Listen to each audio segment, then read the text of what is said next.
Zdravej navsički, skopi prijateli. Bonjour à tous et à toutes mes très chers amis. Ravi de vous retrouver sur la chaîne d'une Bulgare née à Lyon. Ça y est, je vous dis tout, je vous raconte tout, je vous dévoile de la vérité toute nue, toute crue. Bref, je vous dis tout. Il y a quelque temps, lors d'une discussion sur un live YouTube d'un vidéaste que je suis et surtout duquel je fais partie de sa communauté depuis maintenant plus de 2 mois, j'y ai ouï l'entendre à la fois me dire que mon pseudo de ma chaîne était très joli, merci à toi et à vous tous, mais aussi me demander ce que mon pseudo signifiait.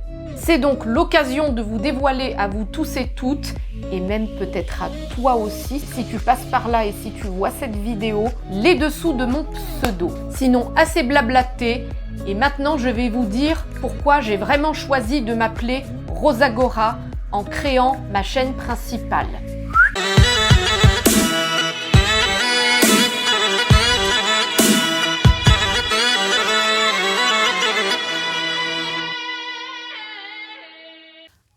D'une part, le pseudo de ma chaîne principale est formé de 2 mots, Rosa plus Gora.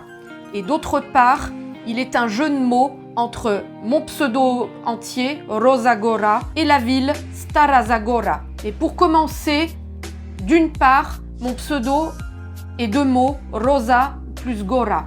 Le premier mot, Rosa, qui signifie la rose, en bulgare, est d'abord la fleur emblématique de la Bulgarie qui pousse dans nombreuses régions et dans beaucoup d'endroits de la nature en Bulgarie. Sa couleur est rouge vif, comme la couleur rouge horizontale du bas du drapeau national de la Bulgarie. Et avec cette fleur, on en fait naturellement des essences qu'on conserve dans des petits flacons cylindriques et verticaux, enfermés hermétiquement avec des tout petits bouchons et qu'on conserve dans des flacons en bois à la main. Je me rapproche un petit peu. Voilà, je vous montre à la caméra, pas trop près pour qu'on voit mieux. Ceci est un exemple de flacon traditionnel dans lequel est conservé un petit flacon en verre dans lequel cela contient une essence de rose traditionnelle bulgare qui provient des roses elles-mêmes qui poussent dans la Bulgarie. Je vous montre l'arrière aussi.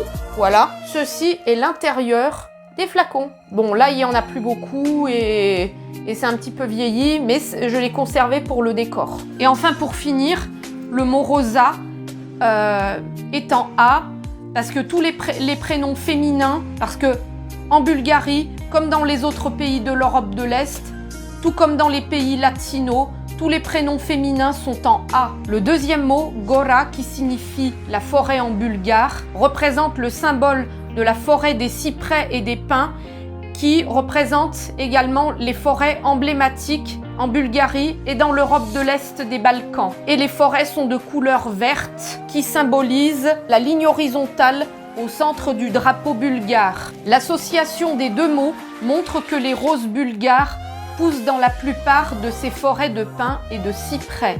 Dans un deuxième temps, mon pseudo Rosagora est un jeu de mots avec Stara Zagora, qui est en fait non seulement la ville de mes grands-parents, mais aussi de mon enfance, dans laquelle je passais souvent mes vacances quand j'étais petite et dans la maison de mes grands-parents. Mais en plus, la plupart des roses bulgares poussent à l'arrière de Stara Zagora, dans la Sredna Gora, haute montagne qui est à la périphérie de la ville. Avec les roses bulgares, on en fait de l'essence qu'on se conserve dans ces petits flacons cylindriques conservés dans les flacons en bois. Et ces mêmes flacons sont non seulement des objets de collection, mais en plus, ils font partie des objets de beauté féminin précieux. Ces mêmes flacons sont vendus dans les boutiques en Bulgarie et ont été adoptés par les femmes bulgares parmi leurs objets de beauté les plus précieux qu'elles prennent dans leur sac à main ou à côté d'elles. L'odeur de cette essence de rose dans l'odeur naturelle des femmes bulgares. C'est également dans cette ville à Stara Zagora que j'ai l'intention de faire plus tard sur ma chaîne, quand la situation mondiale le permettra, de faire parmi mes vlogs en Bulgarie, des vlogs à Stara Zagora, notamment dans beaucoup d'endroits dans la ville. En fait, vous l'aurez compris, c'est également l'occasion que je tease un petit peu la ligne directrice de ma chaîne principale. Sur la chaîne Rosagora, je parle exclusivement de culture bulgare, puis un peu plus tard, avec l'évolution de ma chaîne, de la culture des Balkans en Europe du Sud-Est, avec d'autres pays comme la Serbie, la Roumanie, la Macédoine, la Croatie, etc. Que ça soit autour de vidéos dégustation, de facecam, de vlogs, de collaborations avec d'autres youtubeurs slaves, d'anecdotes, d'histoires thématiques, de faits divers, etc.